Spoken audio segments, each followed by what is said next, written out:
एक दिन दरबार में एक व्यापारी आया। उसके हाथ में एक सुंदर सा थाल था, जिसमें एक चमकता हुआ मोती रखा हुआ था। वह थाल को बादशाह अकबर के सामने रखता है और कहता है, जहां पनाह, यह मोती मेरी उम्र भर की कमाई का नतीजा है।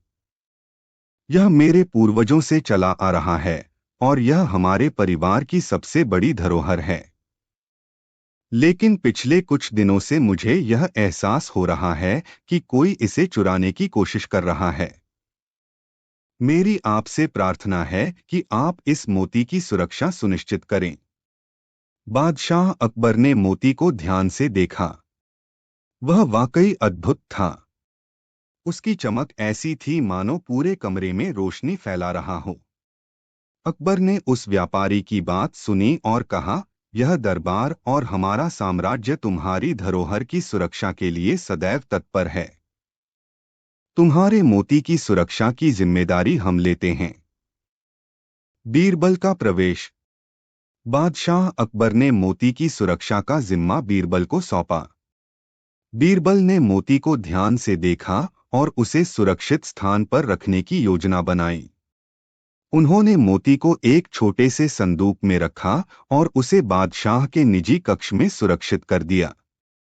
कुछ दिनों बाद व्यापारी फिर से दरबार में आया और बादशाह से कहा, जहां पनाह, मुझे लग रहा है कि कोई उस मोती को चुराने की योजना बना रहा है। मुझे रातों में चैन से नींद नहीं आती। मुझे डर है कि मेरी धरोहर मुझसे छिन जाएगी। बीरबल ने व्यापारी की चिंता को समझा और कहा, आप निश्चिंत रहें। हम इस मामले की पूरी जांच करेंगे और सुनिश्चित करेंगे कि आपका मोती सुरक्षित रहे। चोरी की खबर। कुछ दिनों बाद एक सुबह दरबार में अफरा तफरी मच गई। वह अमूल्य मोती चोरी हो गया था।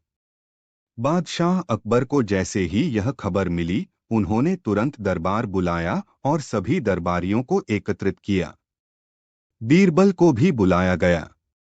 बीरबल ने मोती के गायब होने की खबर सुनते ही गहरी सोच में डूब गए। बादशाह अकबर ने कहा, यह कैसे हो सकता है? हमने इस मोती की सुरक्षा के लिए सारे इंतजाम किए थे। बीरबल, हमें जल्द से जल्द इस मोती को ढूंढना होगा। बीरबल ने एक पल सोचा और फिर कहा, जहां पनाह, हमें सबसे पहले यह जानने की जरूरत है कि आखिरकार इस चोरी के पीछे कौन हो सकता है। हमें हर एक व्यक्ति की जांच करनी होगी जिसने इस मोती के बारे में सुनाया देखा हो। दरबारियों की परीक्षा। बीरबल ने सभी दरबारियों को एकत्रित किया और उन्हें एक पंक्ति में खड़ा कर दिया। उन्होंने कहा, हम सभी दरबारियों का परीक्षण करेंगे।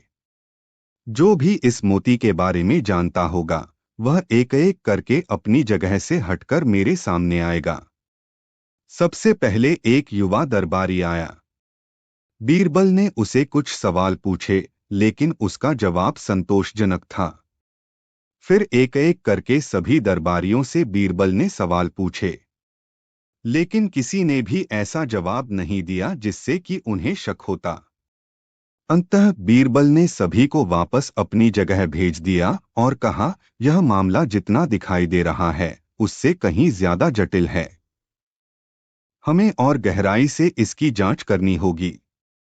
संदिग्धों की पहचान। बीरबल ने धीरे धीरे अपनी जांच आगे बढ़ाई। उन्होंने कुछ दरबारियों को गुप्त रूप से निगरानी में रखा और उनके हर क्रियाकलाप पर नजर रखने लगे। कुछ दिनों के बाद बीरबल को यह एहसास हुआ कि कुछ दरबारी रात के समय गुप्त रूप से मिलते हैं और कुछ छिपी हुई बातें करते हैं। बीरबल ने यह जानकारी बादशाह अकबर को दी और कहा, जहां पनाह, मुझे शक है कि यह चोरी हमारे ही दरबार के अंदर से हुई है। मुझे यकीन है कि इनमें से कोई व्यक्ति इस घटना के पीछे है। बादशाह अकबर ने बीरबल की योजना पर सहमति जताई और उनसे कहा, हमें जल्द ही यह पता लगाना होगा कि आखिरकार यह मोती किसके पास है। बीरबल का चतुराई भरा जाल। बीरबल ने सभी दरबारियों को एक साथ बुलाया और एक घोषणा की।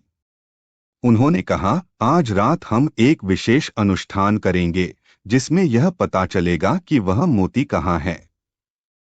लेकिन इस अनुष्ठान के लिए हमें सभी दरबारियों का साथ चाहिए।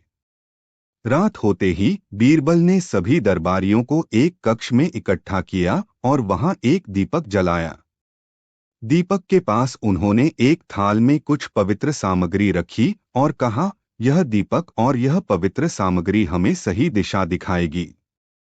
फिर बीरबल ने एक एक दरबारी को उस थाल के पास लाकर उसकी हथेली पर थोड़ी सी सामग्री रखी और कहा, अब सभी दरबारी अपनी हथेली पर रखी सामग्री को दीपक के पास लाएं और अपनी हथेली से हल्का सा स्पर्श करें।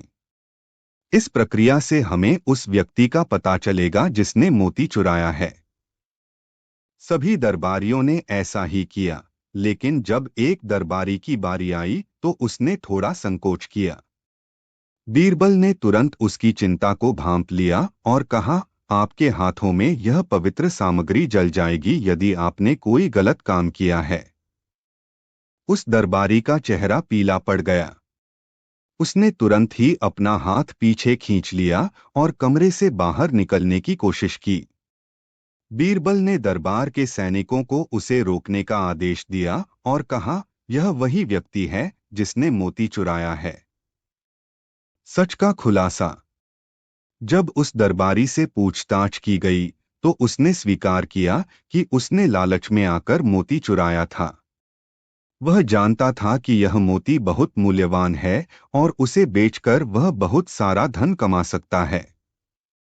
बीरबल ने कहा, चोरी किसी भी तरह से सही नहीं है, खासकर जब आप उस व्यक्ति का विश्वास तोड़ते हैं जिसने आप पर भरोसा किया है।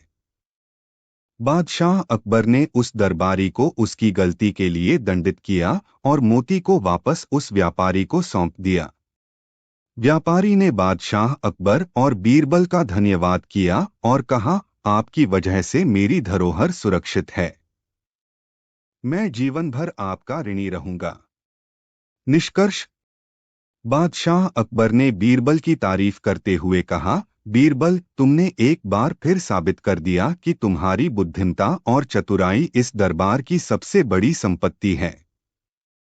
बीरबल ने विनम्रता से कहा, जहांपनाह, मैं सिर्फ अपना कर्तव्य निभा रहा हूं। इस प्रकार बीरबल ने अपनी बुद्धिमानी से न केवल एक अमूल्य धरोहर को बचाया बल्कि दरबार की गरिमा को भी बनाए रखा। इस घटना के बाद बीरबल की चतुराई और अकबर की न्यायप्रियता की गाथा पूरे साम्राज्य में गूंजने लगी और उनकी यह कहानी सदियों तक लोगों के बीच